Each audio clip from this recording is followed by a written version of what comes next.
27장 22절에서 25절 말씀입니다. 신약성경 235쪽에 있습니다.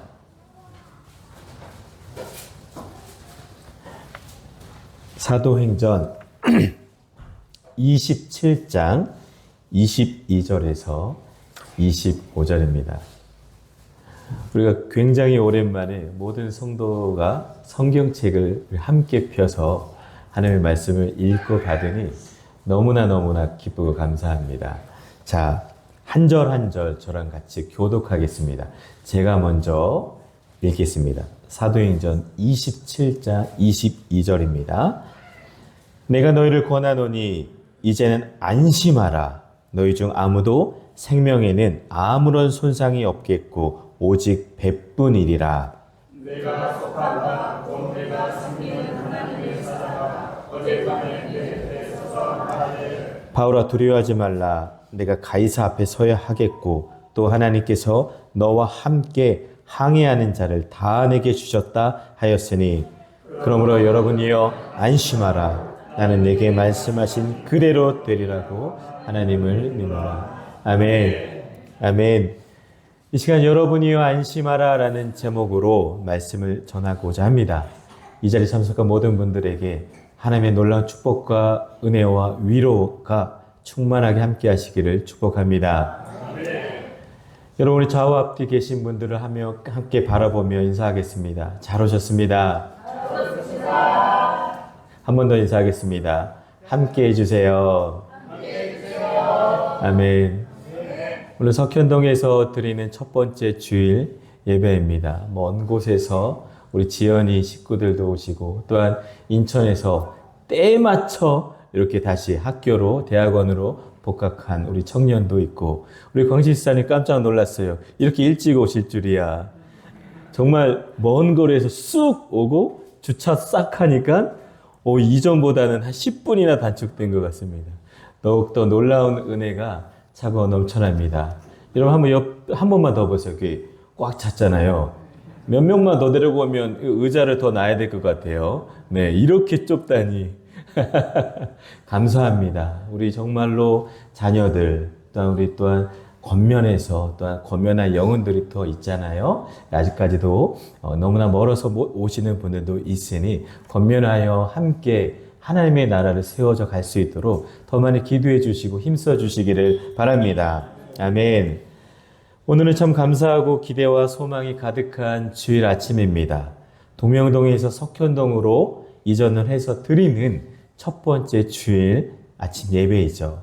어제도 많은 이들의 수고와 섬김으로 그렇게 많은 이들이 섬겨주셨기에 오늘 우리가 이렇게 하나님께 기쁘게 예배를 드릴 수가 있는 겁니다.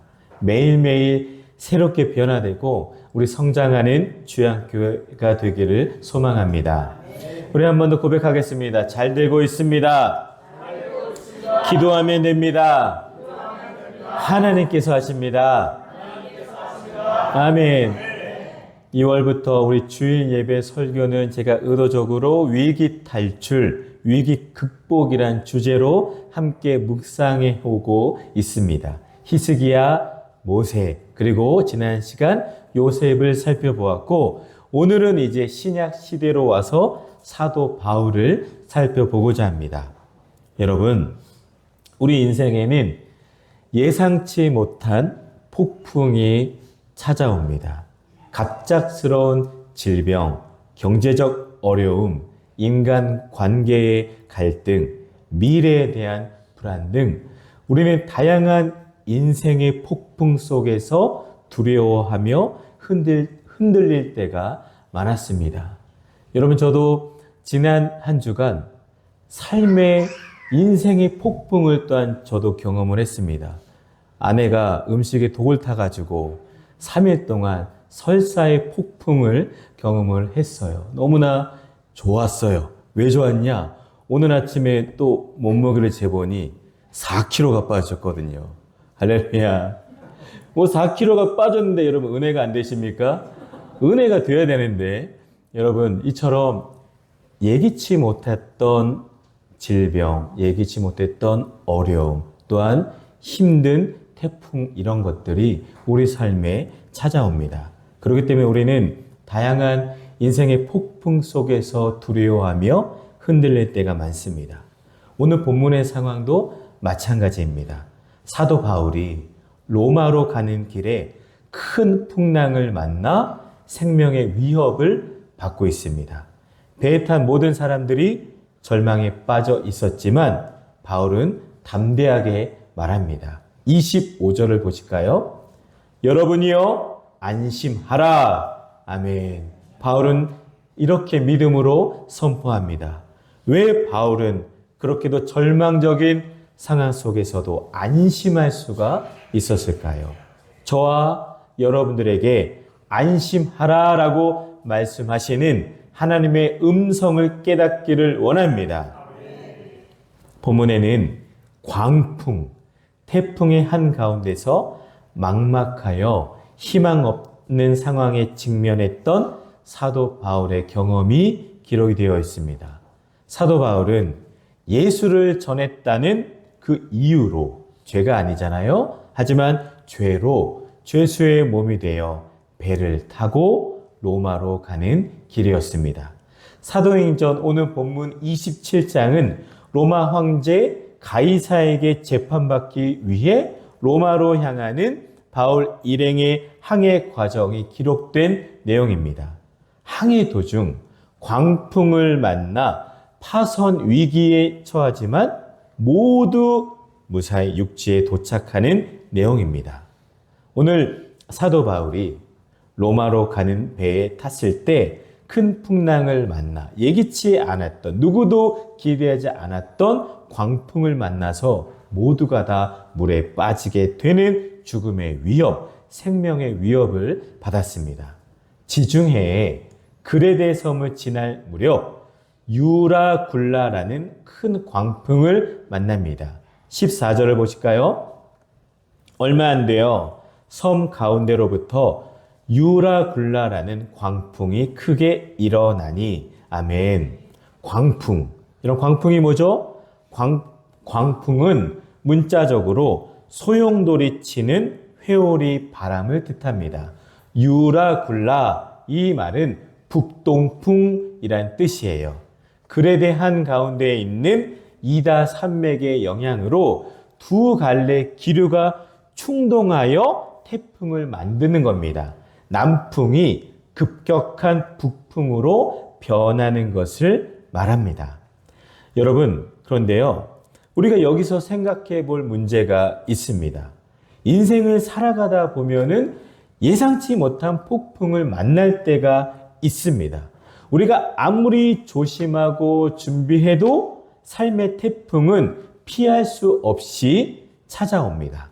그러나 중요한 것은 왜 이러한 태풍을 만났는가? 이것을 우리가 고민을 해야 합니다.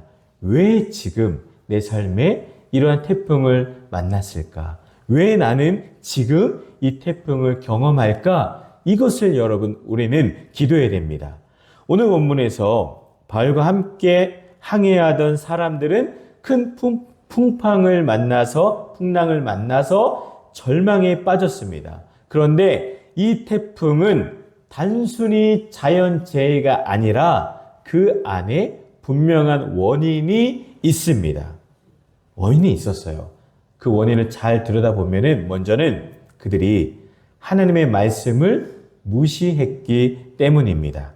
우리 한번 같이 고백하겠습니다. 하나님의 말씀을 무시했기 때문입니다. 하나님의 말씀을 무시했기 때문입니다. 그래요. 그들이 태풍을 만난 원인을 보면은 그들이 하나님의 살아계신 말씀을 무시했기 때문이에요. 9절부터 11절을 보실까요? 9절입니다. 여러 날이 걸려 금식하는 절기가 이미 지났으므로 항해하기가 위태한지라 바울이 그들을 권하여 10절 말하되 여러분이여 내가 보니 이번 항해가 하물과 배만 아니라 우리 생명에도 타격과 많은 손해를 끼치리라 하되 11절 백부장이 선장과 선주의 말을 바울의 말보다 더 믿더라. 아멘. 9절부터 11절을 보면은 그들이 하나님의 말씀을 무시한 모습을 보게 됩니다. 바울은 항해를 떠나기 전 하나님께서 주신 지혜로 여러분 이 항해가 위험할 겁니다 라고 경고를 했어요. 구절을 보면은 금식하는 절기가 이미 지났다라고 기록이 되어 있어요. 유대력의 티스리월 10일에 지키는 대속죄일입니다. 즉 현재 9월 20일경을 말을 해요. 이 날은 강한 북동풍과 불손한 일기로 인하여서 이 시기 이후에 그 지중해 바다를 항해한다는 것은 매우 위험한 시기였어요. 하지만 백부장과 선장은 바울의 말을 듣지를 않았습니다. 대신 경험 많고 현실적인 판단을 하는 선장과 선주의 말을 더 신뢰했습니다. 이처럼 여러분, 우리 또한 역시 이런 과오를 범할 때가 많죠. 하나님의 말씀보다 인간적인 경험과 판단을 우선할 때 우리는 인생의 광풍, 태풍을 만날 수도 있습니다. 하나님께서 우리에게 주시는 말씀과 경고가 있음에도 불구하고 이 정도면 괜찮겠지. 남들도 다 하는데 하나님의 말씀 한 번은 안 들어도 되겠지 라며 무시할 때 여러분, 저와 여러분들도 태풍을 만날 수가 있습니다. 하나님의 말씀 속에 분명히 말씀하시죠. 정직하게 살라, 거룩하게 살라, 성결하게 살라 라고 말씀을 하시는데 우리는 사실 일을 하면서 사업을 하면서 가게를 운영하면서 그런 것들 안 해도 조금만 나도 나만 알고 있으면 돼. 남들 모르게 조금만 속이면 더 큰 이득을 볼 수 있겠지? 이런 마음들이 많잖아요. 이럴 때 결국 여러분 문제를 만나게 됩니다. 하나님은 기도하라, 예배를 지키라 라고 말씀하시지만 시간 없는데 바쁜데 다음에 하지 라며 무시할 때 영적인 태풍을 만나게 됩니다.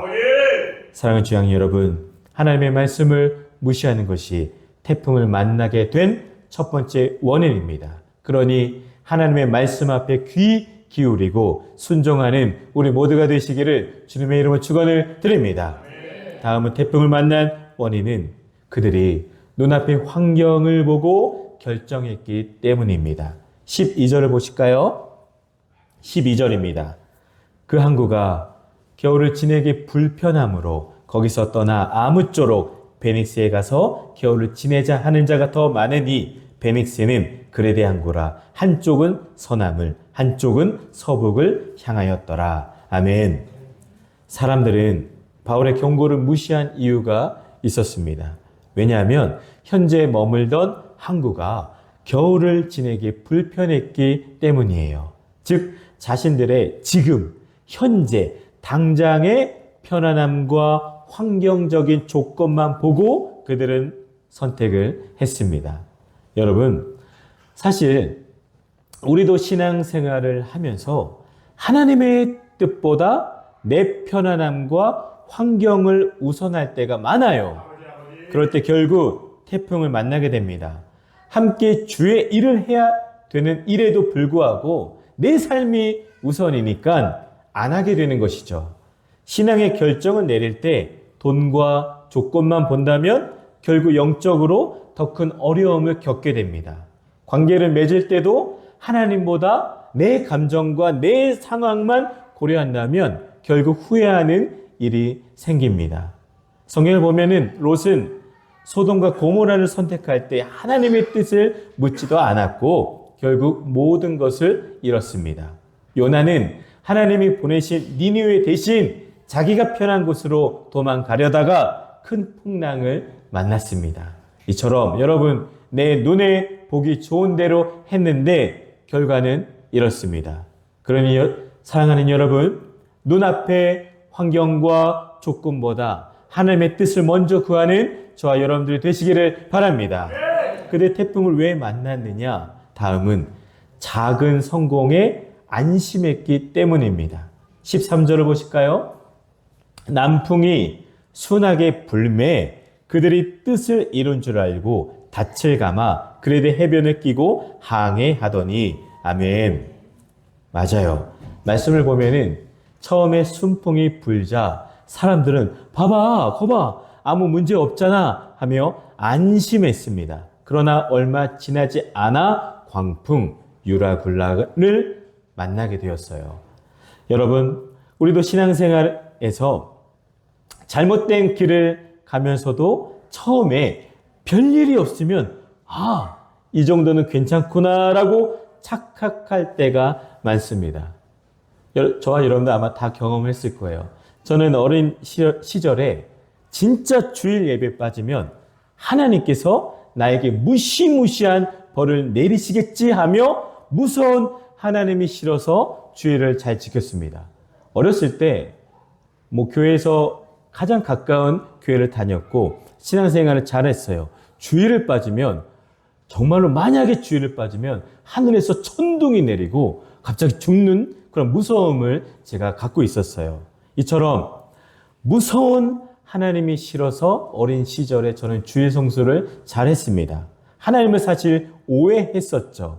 중요한 것은 저의 포인트는 이러한 하나님에 대한 경외함이 두려운 하나님, 공의로운 신 하나님에 대한 이러한 경외함이 요즘 믿는 우리 신앙인들에게 점점 희미해져 간다는 것이죠. 중직자들도 주일 성수, 주중 성수, 헌금 생활 안 하고 쉽지는 않겠지만 교회도 자주 옮기는 분들도 많습니다. 이 정도면 괜찮겠지, 이 정도면 괜찮겠지 하는 생각이 틈타지 않도록 여러분 주의하시기를 바랍니다. 하나님의 뜻을 무시해도 처음엔 괜찮아 보여요. 죄를 지어도 처음엔 아무 일이 일어나지 않습니다. 예배를 빠져도, 예배를 게을리해도 처음엔 삶에 큰 변화가 없습니다. 하지만 결국 나의 삶에 큰 태풍이 찾아오게 됩니다.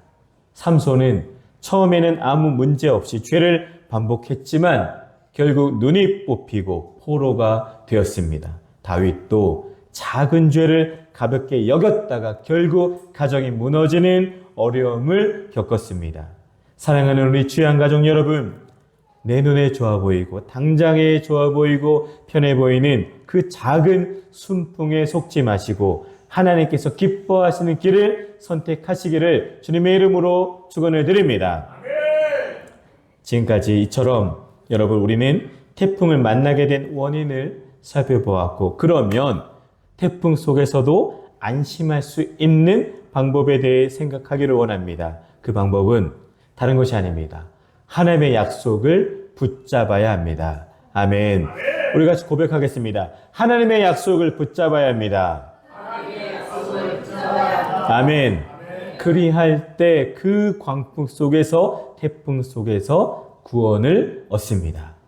배에 탄 사람들은 모두 죽을 것이라는 두려움에 빠졌고 14일 동안 아무것도 먹지 못할 정도로 공포에 사로잡혔습니다. 하지만 그러한 절망적인 상황 속에서 사도 바울은 현안을 극복할 대안을 가지고 있었습니다. 사도 바울은 배에 있는 사람들을 향하여 안심하라 라고 권합니다. 바울이 두려움을 이길 수 있었던 이유는 다른 것이 아니라 하나님께서 주신 바로 약속 때문이었습니다. 본문 24절을 보실까요? 24절에서 하나님은 바울에게 말씀하십니다. 두려워하지 말라. 내가 가이사 앞에 서야 하겠고. 아멘. 하나님께서는 바울이 반드시 로마에 가야 한다라는 계획을 이미 세우셨습니다. 또 말씀 보실까요? 또 하나님께서 너와 함께 항해하는 자를 다 내게 주셨다라고 말씀합니다. 바울 혼자만이 아니라 함께 있는 모든 사람의 생명도 보호해 주시겠다는 신실하신 약속입니다. 사도 바울이 배에 있는 영혼들에게 안심하라 라고 권하며 구원에 대한 소망을 가질 수 있는 이유는 하나님께서 사도 바울에게 약속하셨기 때문입니다. 여러분, 사람의 생각으로 하는 위로는 결코 힘이 없습니다. 그러나 하나님께서 약속하신 말씀을 대언하는 것은 힘이 있습니다. 하나님께서는 약속하신 대로 이루시는 분이시기 때문입니다. 성도들은 그래서 세상을 향하여 여러분이여 안심하라 라고 선포할 수 있어야 합니다. 여러분, 우리 한번 고백하겠습니다. 옆분을 바라보시면서 여러분이여 안심하십시오. 아멘. 두려워하고 있는 혹여나 우리 주양 성도들이 계시다면 지금 살아계신 이 하나님의 말씀이 천둥과 같이 심령 가운데 임하기를 축복합니다. 여러분이여 안심하십시오. 하나님의 약속을 믿고 또한 세상을 향하여 안심하라라고 선포하고 하나님의 말씀대로 이루어지는 역사를 보여줄 수 있어야만 합니다. 하나님께서 함께 하시는 영혼들은 그러니까 안심할 수가 있습니다. 광풍으로 인하여 구원의 여망마저 사라진 상황에서도 하나님께서는 사도 바울과 함께 해 주셨습니다. 사도 바울과 함께 하신 하나님께서는 하나님의 사자를 통하여 말씀하십니다. 사도 바울 곁에 서서 두려워하지 말라라고 말씀하십니다. 하나님께서는 이 시간 저와 여러분들에게도 함께 하시는 줄 믿습니다. 그러면 여러분 결코 두려워하지 마시기를 바랍니다. 하나님께서 바울을 로마로 보내시겠다라고 하셨다면 아무리 큰 풍랑이 몰아쳐도 바울은 결코 바다에 빠져 죽지 않습니다. 우리도 인생의 폭풍 속에서 두려움에 빠질 때가 왜 없겠습니까? 그러나 우리가 붙잡아야 할 것은 바로 환경이 아니라 신실한 하나님의 약속입니다. 두려워하지 말라라고 기록된 말씀은 먼저 사도 바울에게 그리고 배 안에 절망하고 있는 영혼들에게 또한 지금 이 시대에 살아가고 힘들어하고 있는 영혼들에게도 말씀하고 계십니다. 우리 모두가 말씀을 묵상하며 자신에게 적용하여 현재 절망적 상황 때문에 어려움과 두려움을 겪고 있는 영혼에게 주시는 하나님의 말씀으로 아멘하며 수용하면 믿음대로 되게 하시는 역사와 은혜를 주실 줄 믿습니다. 하나님의 말씀을 신뢰하면 안심할 수 있는 두려워하지 않는 믿음이 생기게 됩니다. 그 믿음으로 아직 믿지 않는 이들에게 여러분이여 안심하라 라고 바울처럼 선포하시기를 바랍니다. 우리 주양교회가 이제 새로운 자리에서 이석현동에서 소망 없어 불안해하며 안심하지 못하는 수많은 영혼들을 향해 안심하라. 하나님께서 함께 하십니다. 복음의 귀한 소식을 더 전해주는 복음의 통로의 역할을 하는 우리 교회가 되어야 합니다. 바울은 하나님의 약속의 말씀을 굳게 믿었고 그렇게 폭풍 속에서도 여러분이여 안심하십시오라고 선포할 수가 있었습니다. 우리도 인생의 폭풍 속에서 하나님의 약속을 믿고 붙잡아야 합니다. 이사야 41장 10절 말씀 두려워하지 말라 내가 너와 함께함이라. 히브리서 13장 5절 말씀 내가 너를 결코 버리지 아니하고 떠나지 아니하리라. 아멘. 이 약속을 믿을 때 우리는 어떠한 상황 속에서도 담대함을 가질 수가 있습니다. 결론입니다. 그러면 어떻게 해야 될까요? 하나님의 약속을 붙잡으면 어떻게 되겠습니까? 그러므로 믿음으로 담대하게 나아가는 것밖에 없습니다. 우리 고백하겠습니다. 믿음으로 담대하게 나아가십시오. 한 번 더 옆분을 바라보면 믿음으로 담대하게 나아가십시오. 아멘. 이제 모든 것이 새롭게 세팅이 되고 하나님의 교회를 세워가고 하나님의 나라를 넓혀가는데 이제 우리 이 마음뿐입니다. 믿음으로 담대하게 걸어가는 겁니다. 저도 마찬가지죠. 더 큰 믿음으로 비전을 세우고 담대하게 나아가는 겁니다. 매일매일 아침마다 기도합니다. 우리 사랑하는 충계 장로님께서 저희 아들에게 저 산에 올라가서 용아야 이렇게 기도해. 이 산지를 내게 주소서. 장로님은 더 큰 뜻이 있어요. 이 땅 다 사버리려고. 그래서 용아에게 이 땅을 주세요. 이렇게 기도해라 라고 말씀하신 걸 들었습니다. 저 그 고백을 듣고 그날부터 저는 사실 전부터 기도했죠. 이 모든 산지를 주양교회에게 주소서 기도합니다. 아침마다 서희 아파트를 주소서, 한양 아파트를 주소서, 금장도 주시고 근화도 주시고 다 달라고 지금 기도하고 있습니다. 여러분 함께 믿음으로 담대하게 외치며 같이 개척하여 나아가시기를 바랍니다. 바울은 25절 귀한 말씀이에요. 한번 같이 보시겠습니다. 나는 내게 말씀하신 그대로 되리라고 하나님을 믿노라. 아멘. 이렇게 선언합니다. 그는 눈앞의 폭풍이 아니라 하나님의 말씀을 바라보았습니다. 바울은 환경을 본 것이 아니라 살아계신 하나님의 말씀을 믿었습니다. 그러니 여러분, 우리도 믿음으로 담대하게 나아가십시다. 비록 우리 눈앞에는 여전히 거센 폭풍이 몰아치고 배가 부서질 위기도 있지만 바울은 하나님이 하신 약속을 붙잡고 있었습니다. 바울은 자신의 생각이 아니라 하나님의 말씀을 믿었습니다. 그가 폭풍 속에서도 담대할 수 있었던 이유는 하나님의 말씀은 반드시 이루어진다는 확신 때문입니다. 환경이 아무리 어렵고 힘들어도 하나님께서 주신 약속은 반드시 이루어진다는 확신을 여러분 가지십시오. 우리에게 맡겨진 자리에서 믿음으로 하나님을 신뢰하며 선포합시다. 여러분, 우리도 마찬가지죠. 세상의 상황은 끊임없이 변하지만 하나님의 말씀은 변하지 않습니다. 민수기 23장 19절, 하나님은 사람이 아니시니 거짓말을 하지 않으시고 인생이 아니시니 후회가 없으시도다. 아멘. 이사야 40장 8절 말씀, 풀은 마르고 꽃은 시드나 우리 하나님의 말씀은 영원히 서리라. 아멘. 성경은 이미 수많은 하나님의 약속이 반드시 성취되었음을 증거하고 있습니다. 아브라함에게 하신 약속은 그대로 이루어졌습니다. 요셉에게 하신 꿈의 약속도 결국 성취되었습니다. 예수님께서 부활하신 것도 하나님의 말씀이 이루어진 증거입니다. 그러니 우리도 하나님의 말씀을 믿고 선포해야 합니다. 말씀하신 그대로 될 것을 믿고 기도하는 사람이 응답을 받습니다. 하나님의 약속을 붙잡고 믿음으로 선포하는 사람이 기적을 경험합니다. 그러니 하나님께서는 각자의 믿음대로 되게 하십니다. 인간의 이성으로 이해할 수 없더라도 하나님께서는 항상 옳으십니다. 하나님께서 말씀하셨으면 말씀대로 되는 줄로 믿습니다. 하나님의 약속은 반드시 이루어집니다. 우리가 폭풍 속에서도 안심할 수 있는 이유는 내가 아니라 하나님의 신실하심 때문입니다. 환경이 아니라 하나님의 신실하심을 믿으십시오.